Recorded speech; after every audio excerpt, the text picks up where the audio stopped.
Hello everyone and welcome back to another World of Tanks console video. My name is Zach and today we'll be going over update 4.1, the Swedish invasion summary.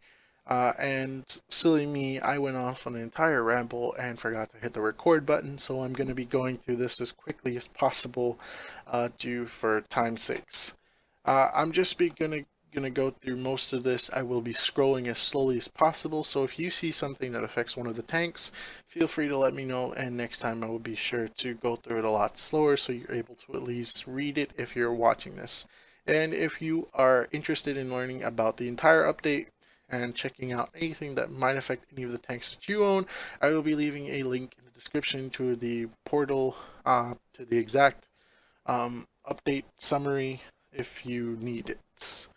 So new features being include the server replays, and I will be going over this more in a different video when the update goes live. Hopefully I'll be able to cover that and give you all the ins and outs of the replay system when update 4.1 goes live. Siege mode. The Swedish nation introduces new gameplay mechanics and aiming system, only available on certain high-tier Swedish tank destroyers. These TDs are equipped with a unique hydro-pneumatic suspension, where they can raise or lower the front of their hulls. Because the guns are fixed to the hull, they have little gun traverse and rely on their hull to change their gun direction and elevation. This limits them to two firing modes, drive and siege mode.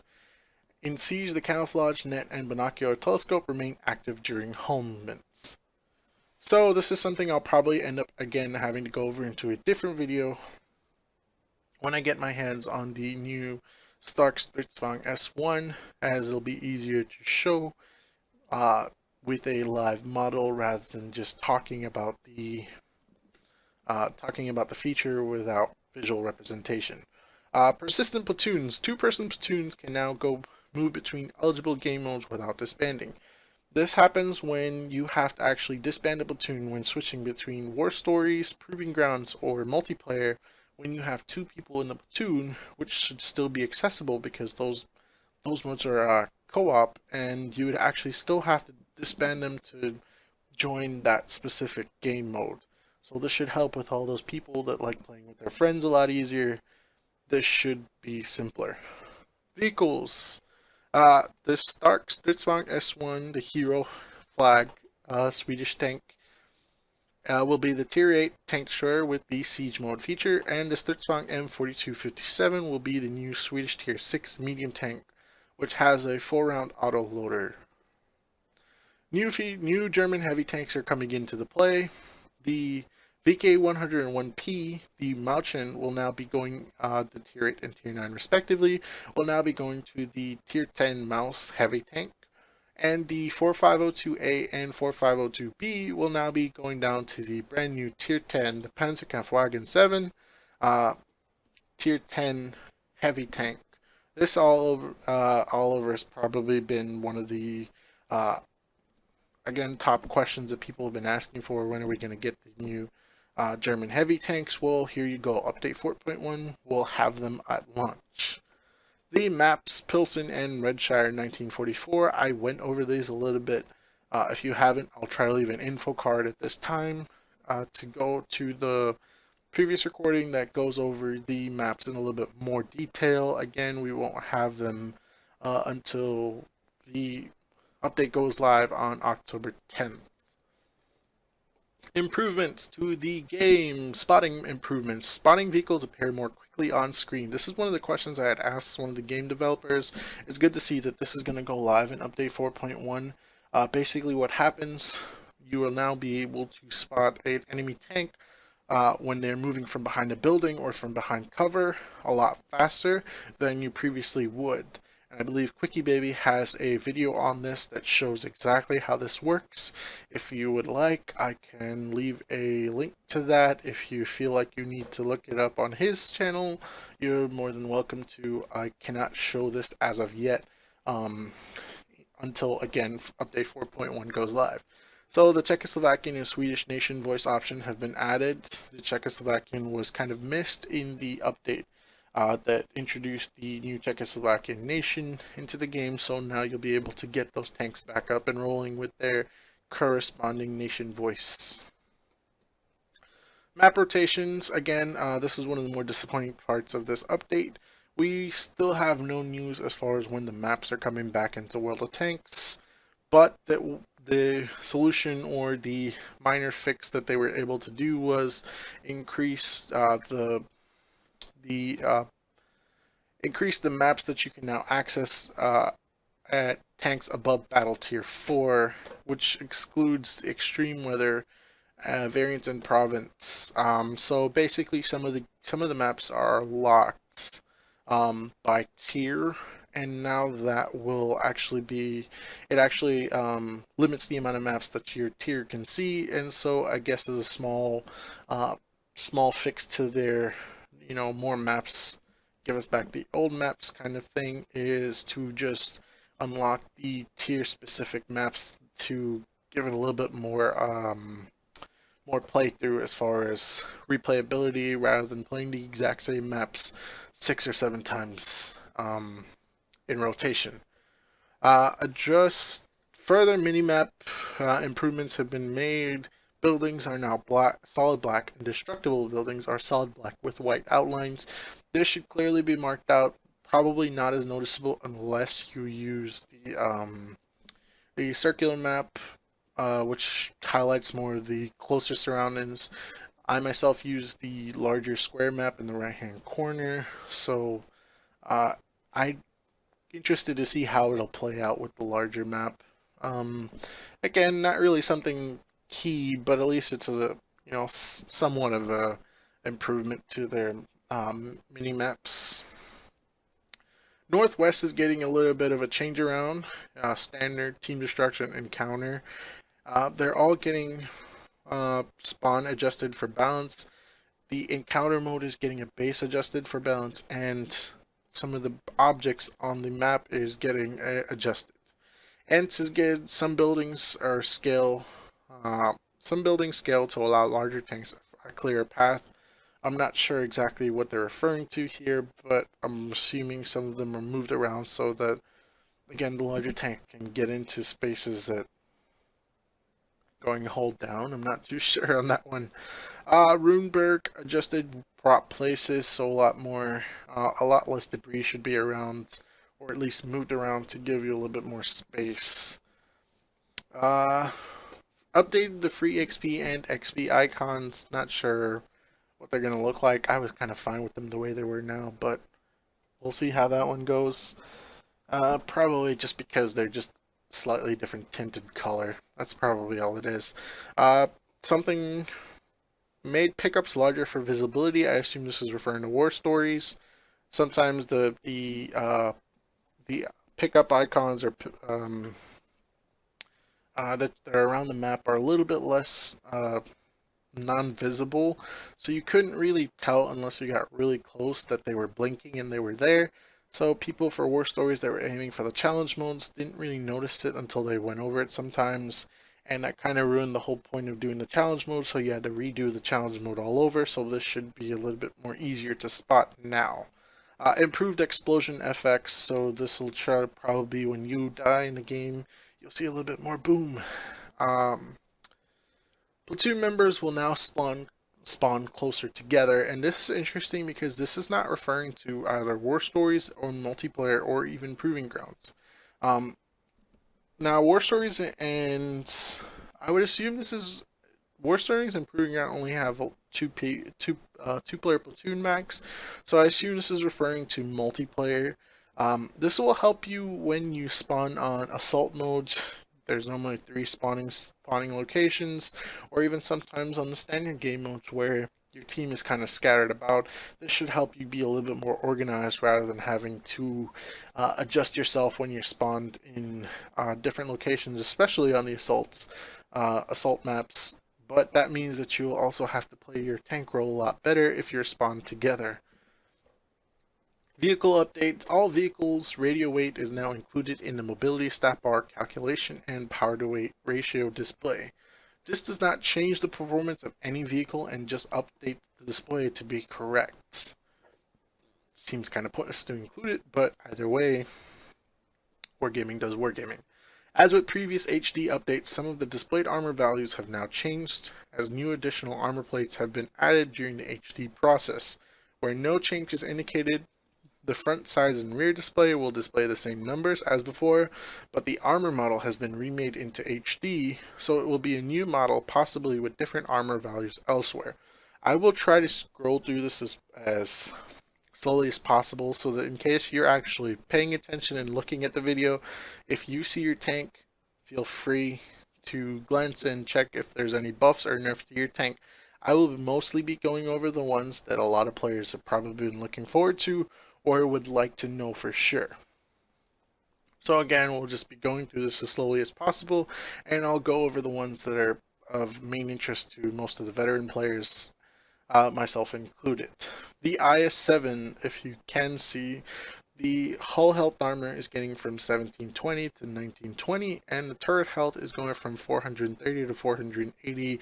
I don't know if this is saying that the tank itself is going to have a hit point increase, or if that's just the damage that it receives. I'm not too sure.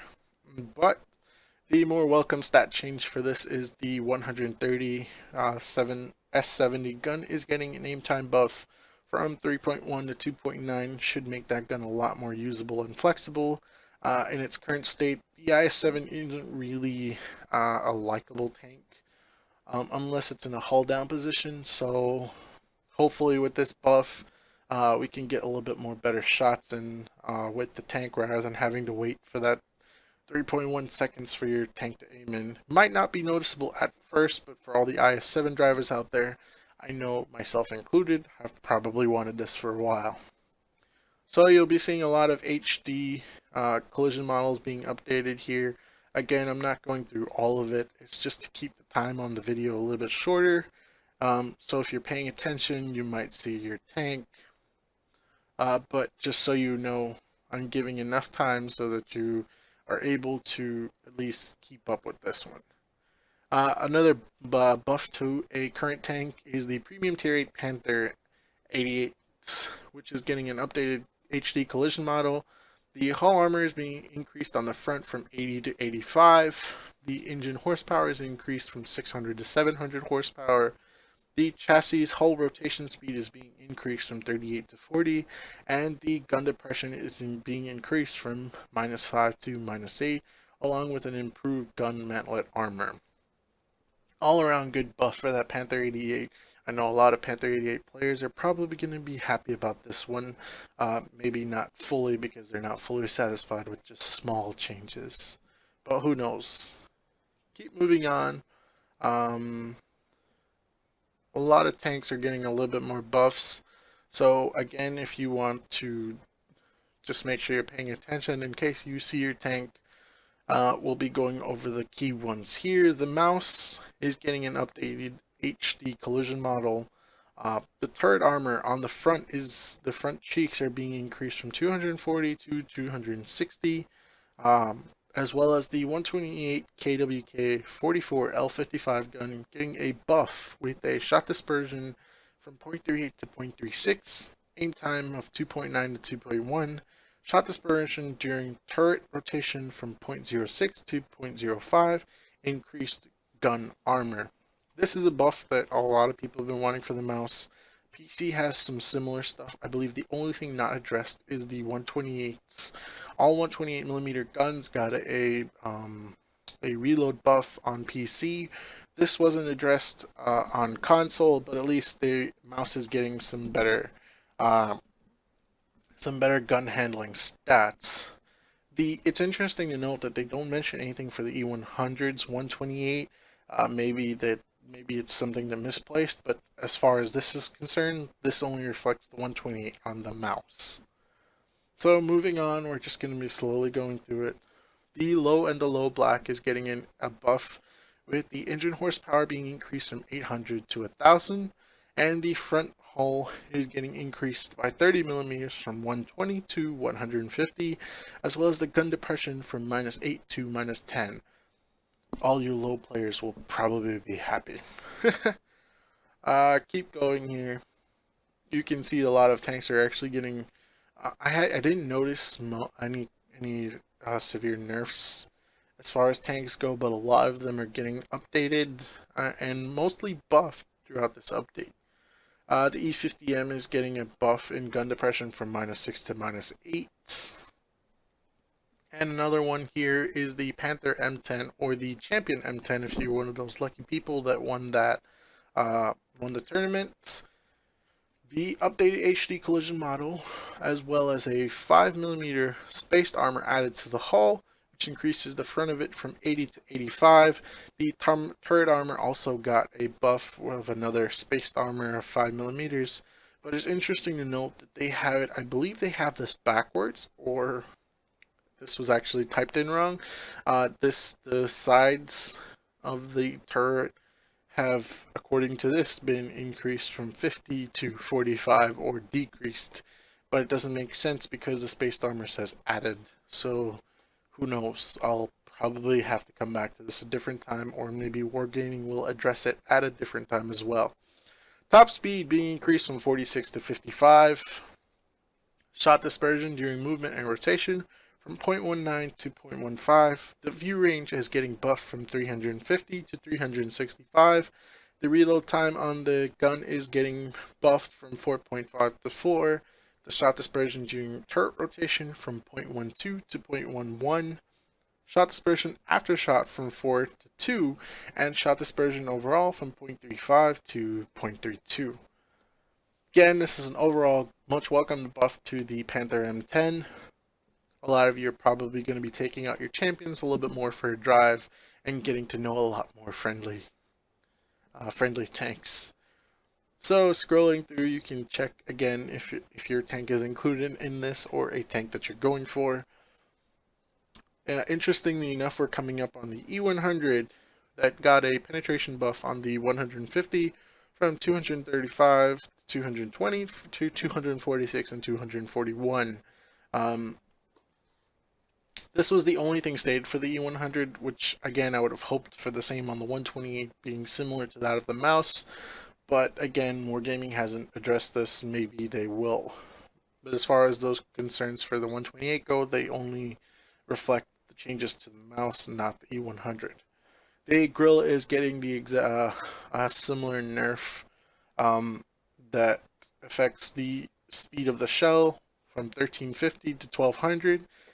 You might not be able to get those snapshots in with those with the Grill 15 as much as you liked before, but again, at least you get to cover in some stuff. So keep scrolling through. The 88 pack 36 L56 gun on all tank destroyers is getting a penetration buff to 100 from 171 to 194, and that reflects the Jagdpanzer 6, the Jagdpanther, and the Nashorn. Those are tank destroyers. The same gun, the 88 KWK 36 L56 gun, is on the heavies and medium tanks, is getting the same buff from 171 to 194, which affects the VK3601H, the VK3002D, the VK3001P, the Tiger P, the 4502A, the Indian Panzer, and the Tiger 1. The Waffenträger Panzer IV and the Waffenträger E100 are getting a piercing power increase from on their 150mm gun from 235 to 246. Scrolling through again, this touches on the France nation. Do you see anything here besides the AMX-38 that is on here? I believe this either refers to the AMX-30 or the AMX-30B, but I'm assuming it's the AMX-30, the Tier 9 French medium tank. Wargaming probably just has a mistypo on this one. The AMX-5120 is getting a gun elevation increase from 6 to 11, and a gun depression increase from -6 to -9. The AMX-50B is getting some similar treatment with -8 to -10. Scrolling through, we touch upon the British nation, going through some of these slight changes to it. A lot of tanks in the British nation are getting a little bit of a camo factor increase, but one of the more welcomed one here is the the FV4202P. is getting a top speed increase from 35 to 50, and a credit factor, or the bonus premium factor, from 50 to 60%. And a lot of FE4202 players will probably like this, but I believe they would still want the penetration buff on the premium. No, not the on the shell types. But again, I wasn't able to get this tank back when they had it and became a tier 8. So if you have an FE4202, if this seems like one of the more welcomed features for the tier 8 medium premium tank, let me know in the comments down below. So Japan, all you Type 4 and Type 5 players, congratulations, you've now been upgraded with the lovely 150 45 41st year type gun. This is the 150 millimeter gun on the Type 4 and the Type 5 Heavy. It's interesting to note that they don't actually reveal any of the penetration or damage that these tanks will be doing. I don't know if it'll be similar to that of PCs, that it has around the same damage as the FV215B 183, the Death Star as most people know it. And it'll be interesting to know what they give it as far as damage goes and penetration. So we'll look forward to that when the update goes live on October 10th, this Tuesday. But other than that, not really much to go over here until we see the actual damage and result from that tank. So going down, USA, that's right, people. Something that a lot of you have probably been waiting for. Buffs to the T28, the T28 prototype, and the T95, the long-awaited speed buffs that are coming to those tanks. Should keep you all on your toes. They're finally getting those increased top speeds. Of the T28 will be 22 kilometers, the T95 will be 20 kilometers, and I believe the prototype is 28 kilometers as well. But before I skip past that, just to look at that one, the M48 Patton is getting a front turret increase from 177.8 to 254. Should give a little bit more bounce and oomph to that M48 in the front. Hopefully you'll be able to ricochet a little bit more shots. Keep scrolling through. The T57 is getting a nerf from 0.02 on shot dispersion during turret rotation and movement, or during movement and rotation, not turret rotation, sorry, from 0.2 to 0.25. So a lot of things that a lot of times players complain about the T110E5 having that almost impenetrable turret armor. It's getting an updated Commander's Hatch armor. It's interesting to note that they're not specifying, and it'll have to be looked at when the server version goes live. Oh man, so many stuff to go through. A lot of this is mostly buffs again, as far as I notice, and there's only very few nerfs, but again, you'll have to check on a lot of it. If you want to come back to this page, I'll leave a link in the description, but just to go through it.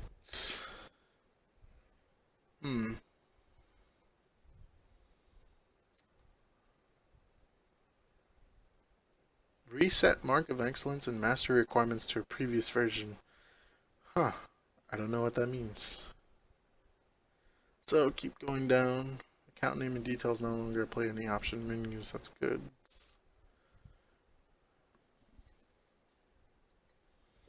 So last but not least, the maps being balanced more. Lakeville added physics regions to prevent access to unintended areas. Abbey is getting removed floating culturals and terrain seams, as well as updated terrain materials to correct type. Icebound is added physics region to prevent access to the unintended areas. Lakeville, I know I just found out about this one. People could actually get up onto the hill if you spawned on the northern end of the map. I don't know when you're looking at it. I don't know. 'Cause when you look at it, everything, the opposite side is northern. Towards the city, there's an hill on the upper right of the map, or southern western part of the map, depending on where you spawn. that people could actually get up on and be able to snipe all the way past into the city. So I guess they added a feature, or added some invisible walls that you can't access that area. So I'm a little bit disappointed that I didn't find out about that earlier, but that's something to look forward to again. So that's it for this update as far as the major things going. As far as you need to know, those are the major changes. If you yourself would like to go through this summary by yourself, and I'll leave a link in the description down below so you can go back and check if there was any nerfs or buffs to your current tank. But please understand that each tank, all tanks that have been updated to HD collision model, has some slight changes as far as the effective stats of that tank go, or armor modeling of that tank goes. So you might get some different plays depending on when you shoot it or play that tank. So that's all I have for this one. Take it easy, guys, and I'll catch you next time.